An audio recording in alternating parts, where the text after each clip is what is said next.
Good morning. This is November 15th. This is Startup Tampa Bay, the weekly webcast from Brew Coffee. Commissioner Sharp is not here today. He's off doing something, I think receiving an award today. But we have some of the regular crew, and we have some new folks today. Before we start, let's do a shout out to Commissioner Sharp and congratulate him on being selected as the new chairman for the Hillsborough County Commission. He'll be serving in that post for the next year. And he can talk more about that if he chooses to when he gets back next week. But today we're going to talk a little bit about startups, we're going to talk a little bit about tech, and we're talking about technology-based economic development overall, but certainly as it applies to the Tampa Bay area. We're here in Hillsborough County, but the effort that we've been pursuing in the last couple of years has been to grow tech overall in the Hillsborough County, Pinellas County, Pasco, Sarasota, Manatee. I mean, it's one big tech community, and so we have guests come in from all over. We have a new guest coming in today with a startup, and we talk about programs that help the entire Tampa Bay region.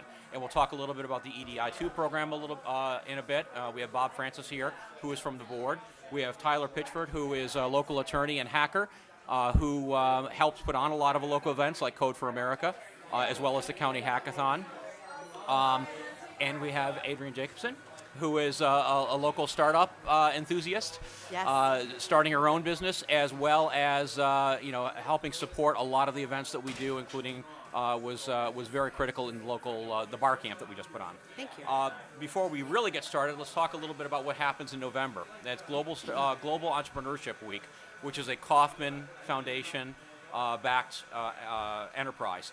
140 countries are participating this year, with some 700, 800, probably over 1,000 events happening the week, basically next week, all the way through from Sunday to Sunday or however it goes. And this is the 6th year we've done celebrated Global Entrepreneurship Week here in Tampa. It's been an ongoing thing that people have focused their events on. It has really helped to shine a light on the things that are already here, but it's also helped to spur the things that we want to have here. More events, more activity, more founders finding founders, more startups happening.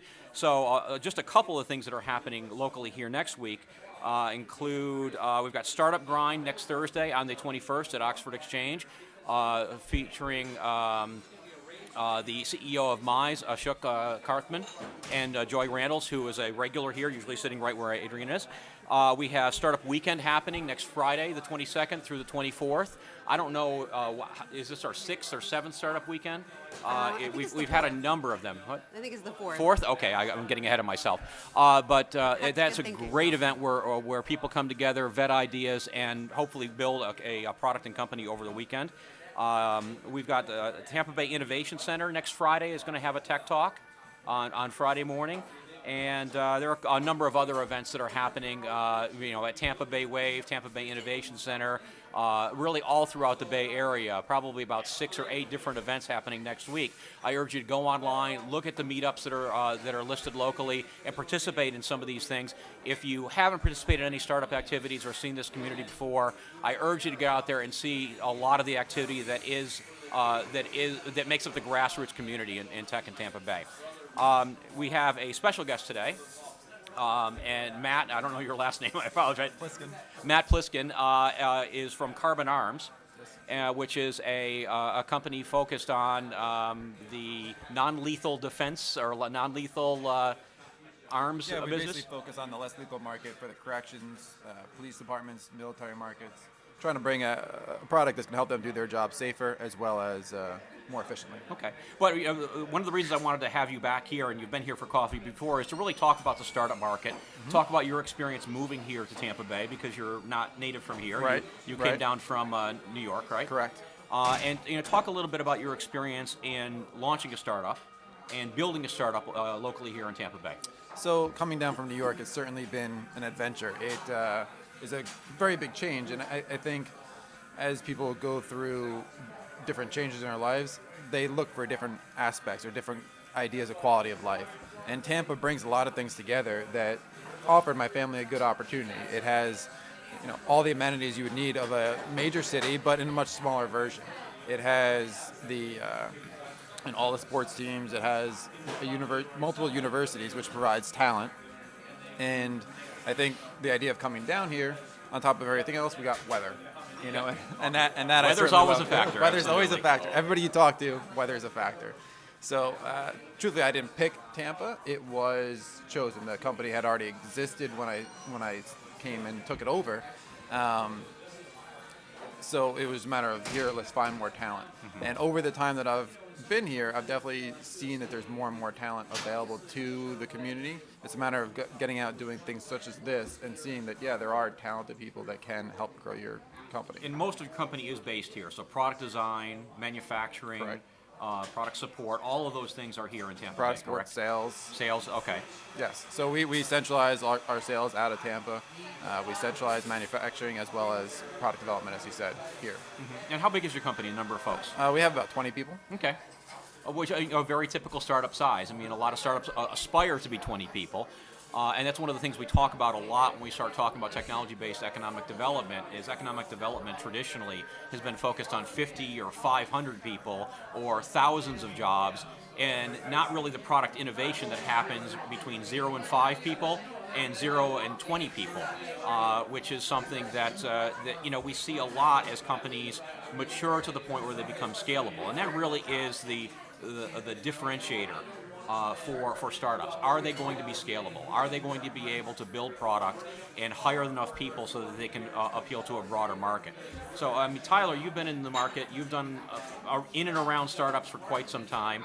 Can you talk a little bit about some of the startups that you've been involved in, and kind of what you see in the Tampa market with regard to hiring people, growing companies, things of that nature? Sure. I mean, there's definitely been an increase, I'd say, in the last couple of years of talent available. I guess it's maybe not an increase in population, but more an increase in the sense of availability of the ability to reach out and find people has been quicker. I've seen startups be able to pull in talent quicker. I still see a dip in software industry. I see a hard time people recruiting in that area, and I think there's still gaps in the communication markets there. Is it lack of people or is it lack of visibility? I think it's lack of visibility, Lack of in all visibility. honesty. I think we have plenty of talent in Tampa. Like you said, there's multiple universities. There's lots of people who come down here from places like New York who have, there's lots of brains, there's lots of talent. There's just, it's connecting the pieces together. A is not meeting C, and B is not there to connect the two together. If Joy was sitting here, she'd talk about the talent that gets on the plane every week on Monday, flies someplace else, or just telecommutes to their job. Because if you're hacking all week or hacking all day, you don't need to get on a plane, you don't need to get in a car and commute. You just need to basically get online. I've seen a pullback in telecommuting, which I think is also one of the issues. A lot of companies are trying to get real people in instead, have those seats filled, because they do have offices. They want someone there. And in all honesty, I mean, having been in the software industry for years and years and years, it is, if I can team up with somebody, unless I've got a real good connection, and I mean, we're working remotely together well, if I've got, a coder next to me and I'm coding, we're going to get 10 times the amount of work done, that buddy, that team programming. Collaboration. It makes it so Collaboration much is faster. very important, and that kind of gets to that daily density of tech talent. No, correct. And that's something that I think we've been struggling with a little bit, both from an infrastructure perspective, Oh, for sure. as well as kind of the individuals that have been used to working alone or used to working remote. They haven't really seen the need, but I think that once they get in an environment, whether it's co-working or a regular office, they realize the productivity gain of having the coworkers right there. Oh, it's leaps and bounds. I mean, that you're sitting there working, and then you're stuck on one little point, and then he's like, oh, why don't you try, he or she, whoever's there is like, hey, why don't you try doing X instead of Y? And you do it, and you're like, oh, that's all I needed. But you've been there for 3 hours staring at it. Right. I mean, I get so much more productivity when And I'm working shared with somebody coffee else. and shared pizza gets a lot of that A programming lot of it done. Yes, well, absolutely. and you're usually there later too. In all Yeah. honesty, as a business owner, you get more hours out of your team when you've got people there working together who want to be there. Well, You don't want to burn them out, but at the same And that's time, why you see get more done. organizations, and Microsoft did this when I lived up in Seattle and before, for a decade. If you were there at 5 o'clock at night or 6 o'clock at night, the food started coming in. Yeah, yep. So they would feed you 3 meals a day, and you see that the Google campus up in Manhattan, which is an entire building with a food court in it, because you can go there breakfast, lunch, dinner, 24/7. You can get fed because they want to cater to whenever you're feeling productive. And they want you in the building collaborating, whether you're a salesperson or whether you're a development person. They want to get the most out of you as an employee, but also make sure that the lifestyle is not sucking you dry from a creativity point of view. So Bob, you're a board member for EDI2. Correct. the program that Commissioner Sharp put together to help build our infrastructure, to do exactly what Tyler was talking about, and get people to meet each other, to work together. What are some of you've been on the board now for what, 2-3 months since the beginning of the program? Since the beginning of the program. What are some of the questions that you get from organizations that are that approach you and ask about the program? Well, the key thing that they ask is how do we get involved in it? And of course, the program was set up very specifically that we don't fund companies. Yep. We fund events that bring companies together. And so that's one of the misconceptions that was around early on, is that a startup company doesn't get any money from the county, but a group that wants to create an event to help the startups do it. As you know, I'm a mentor at both the USF Connect as well as First Wave. Both of those have received funding support from EDI too. And that's really the way that the money was intended to be spent.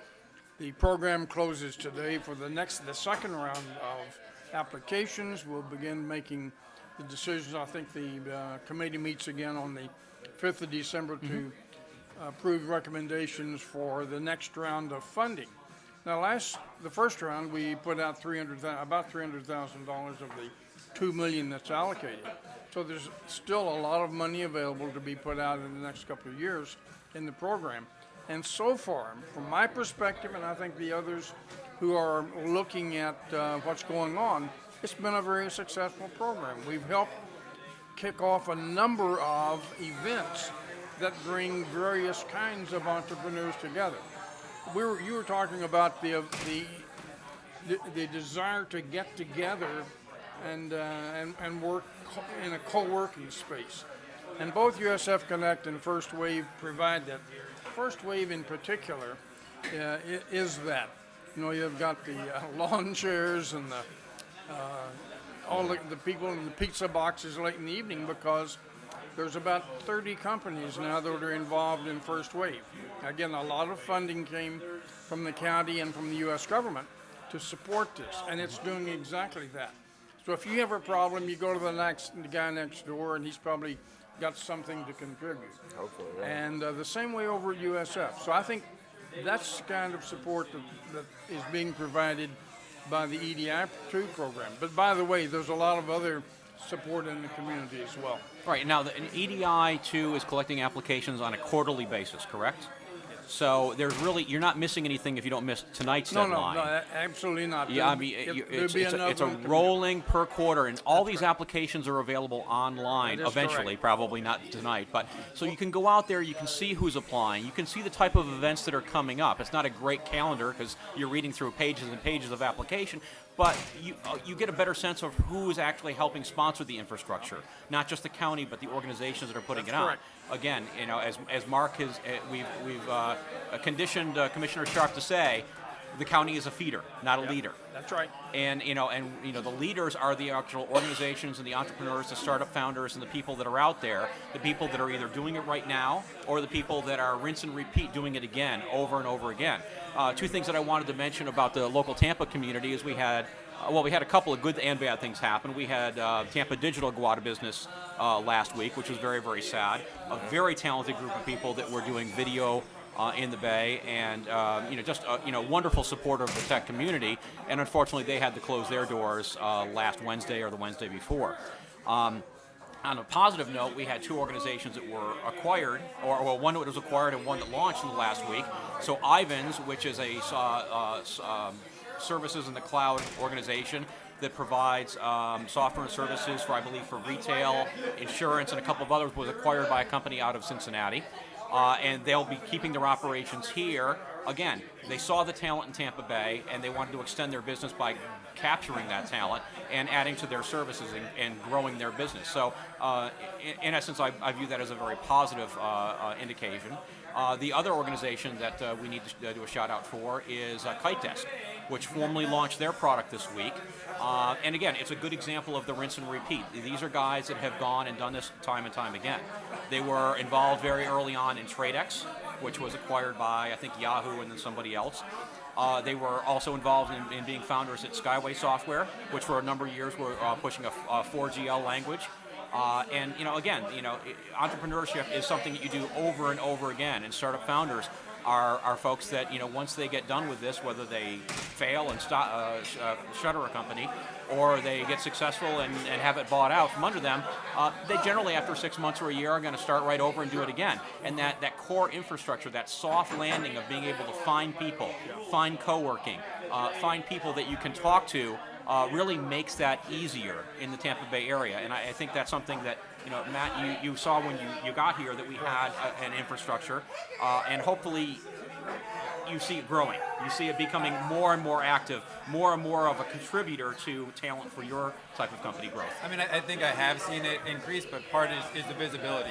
There isn't, and I don't know if there should be, but there isn't sort of a welcome committee as people come rolling into Tampa. There should be a welcome to Tampa growth sort of website of here's how you get dialed into all the different people that are doing different things, because there's a lot of people in Tampa that I've met over the last couple of months alone, despite the previous 2 years, that are doing some pretty interesting things, Adrian included.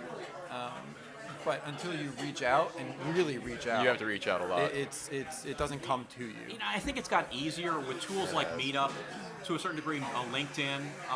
We always talk about having the ultimate calendar. It's just very, very difficult because nobody wants to maintain it. Everyone wants to benefit from it. I try to put a little bit on my blog, which is Startup Monkey, if I didn't mention that earlier.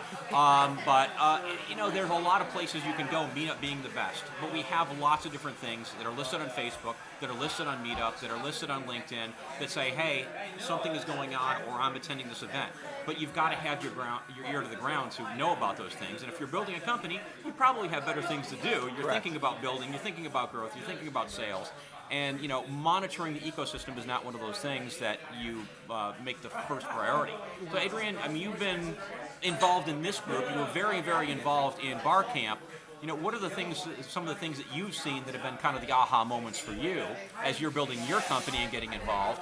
And what do you think we could do better to make it easier for people like you, people like Matt, people that are relatively new to the ecosystem, but just don't have the connection or don't feel they have the connections? That's a really good point, because one of the reasons I met Matt was because of a mutual friend who said, I met this guy who wants to know more about, what are the smart people in Tampa doing? Where are they? Where can I find them? What can I get involved in?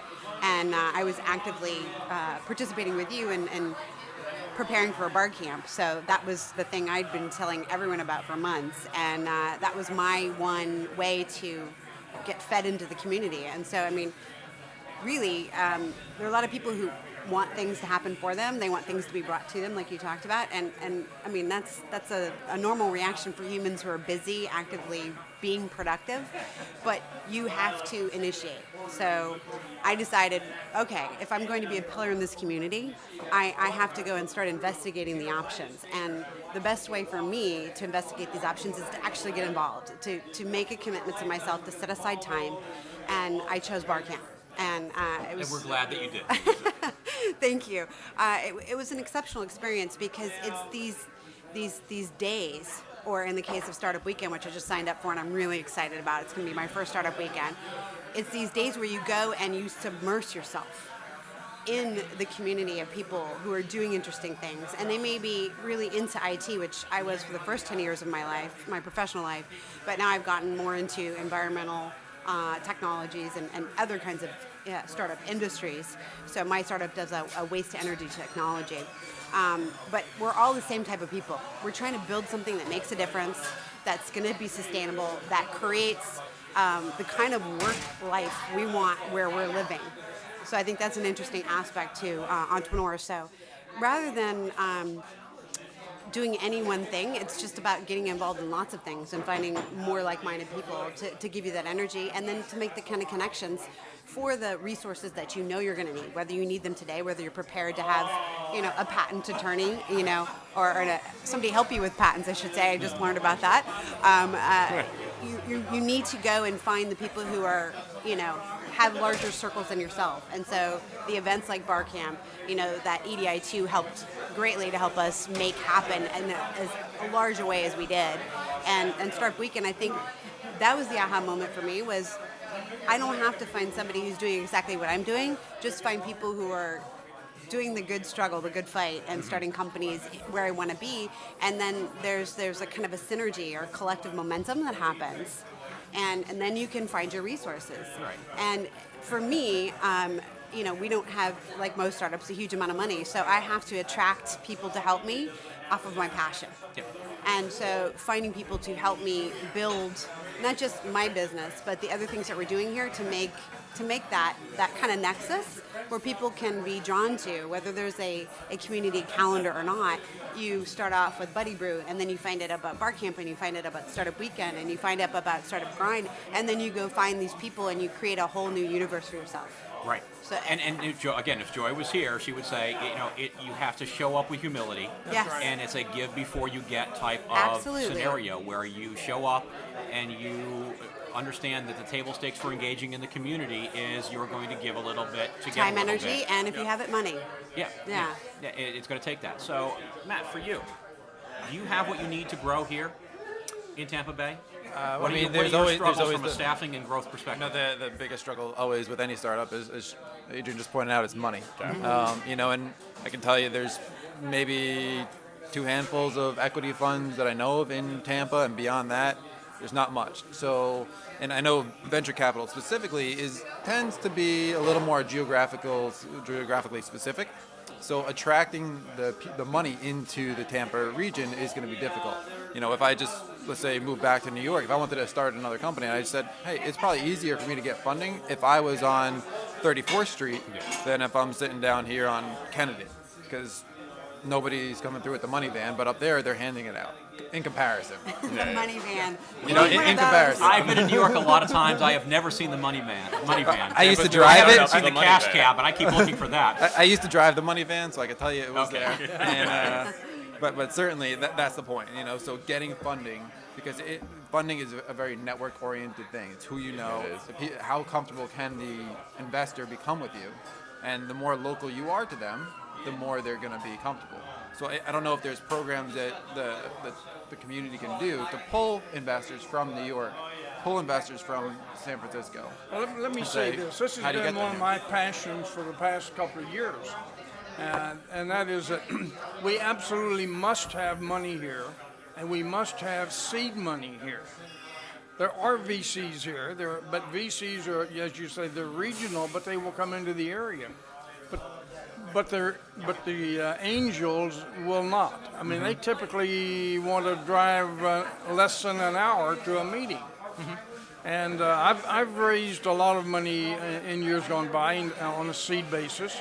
Started more than 25 companies in the past 20 years. So, I mean, it's a difficult process, and today is more difficult than it has been in many, many years. But Tampa must have a seed investing community, and we don't. So I've been out doing my best, along with a lot of others, to get some interest in that. And I think we're making a little headway. We don't have an active angel community. That's one of the things that we desperately need. We have a lot of companies that come into the incubators, the First Waves and the one in Largo and USF Connect, that are very, very good companies. Yours, for example, you were not in an incubator, but you had a good business idea. And if you didn't get money, that idea totally goes away, and that's too bad.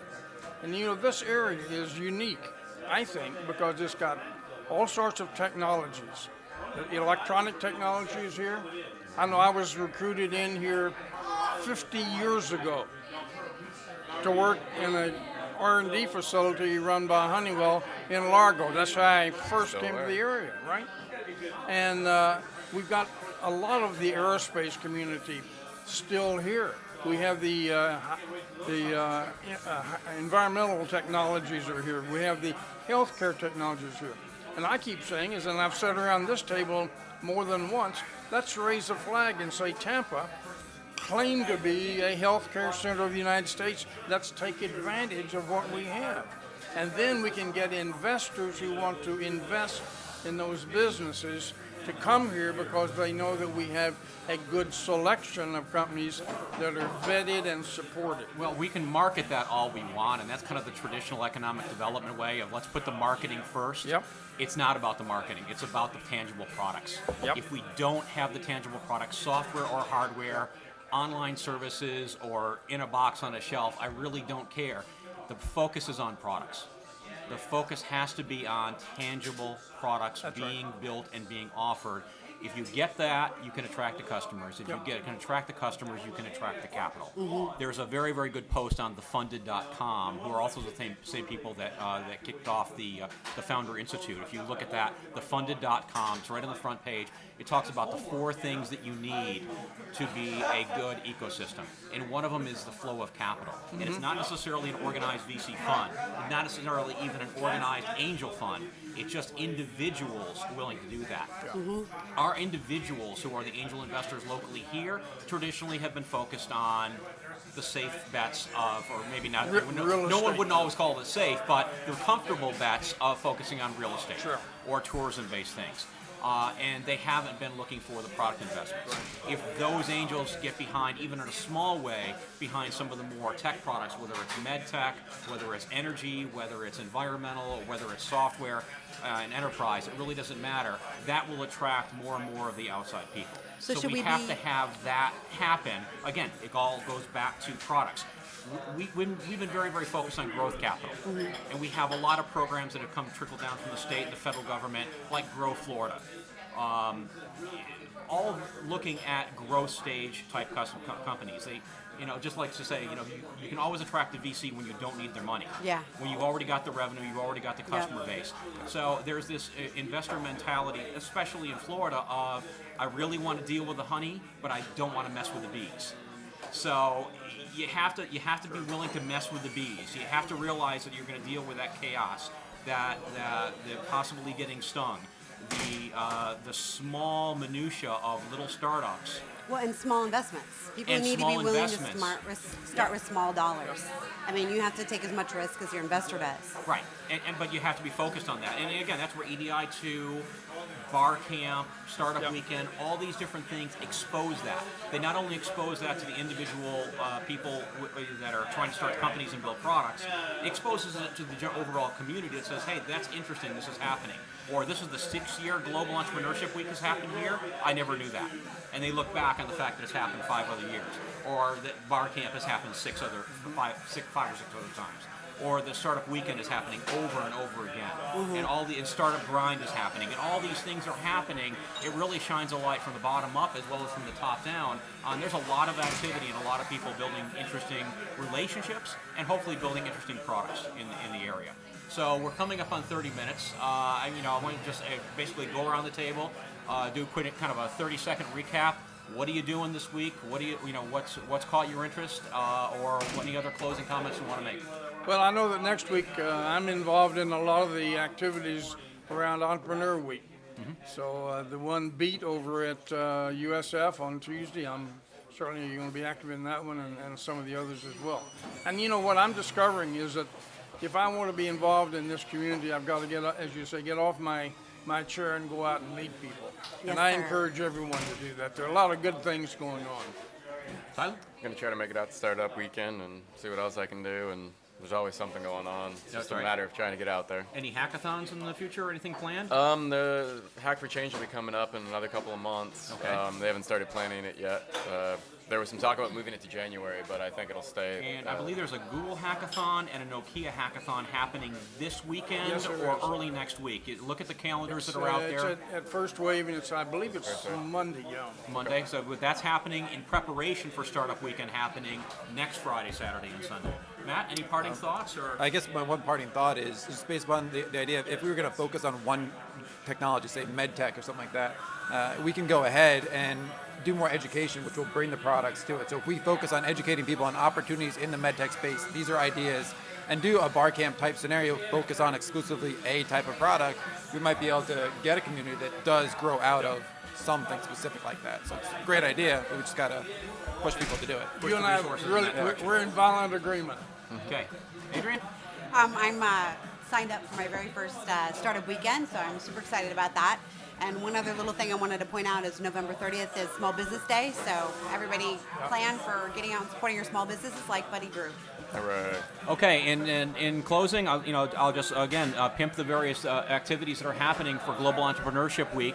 You can see some on my blog. If you go out and look at Meetup, if you look at First Wave's calendar, if you look at TBTF's calendar, if you look at USF Tampa Connect Bay also. Innovation calendar, USF Connect is going to have their Beat event coming up. Look at the calendars that are out there. Go to at least one of these things, not just to meet people, but just to see the energy and see the passion that is bubbling up in Tampa's tech ecosystem, and the type of conversations that people are having about building new products and doing interesting things. And most importantly, Startup Weekend next Friday, Saturday, and Sunday at St. Pete College at the Epicenter Collaboration Center, where over 54 hours people will get together, they will launch ideas, the best of the best will be picked, and then teams will be selected. So if you have an idea, come out and pitch it. Even if you don't get selected, you can work on a team with other people that are building interesting products and be involved in the community and really experience what it's like to go from idea to product to potentially a startup company in really just a matter of a weekend. It's an amazing experience. I've done a couple of these. It's a great resource for us to have here in Tampa Bay. And if you can't get to that, go to one of the other events. Startup Grind is on Thursday night at Oxford Exchange. And the Tampa Bay Wave event is happening as well. So, get involved. We're always here on Friday morning at Buddy Brew. Come down. The commissioner will be back next week, so it'll be a much more focused agenda. And I thank everyone for participating. Have a good weekend. Bye-bye.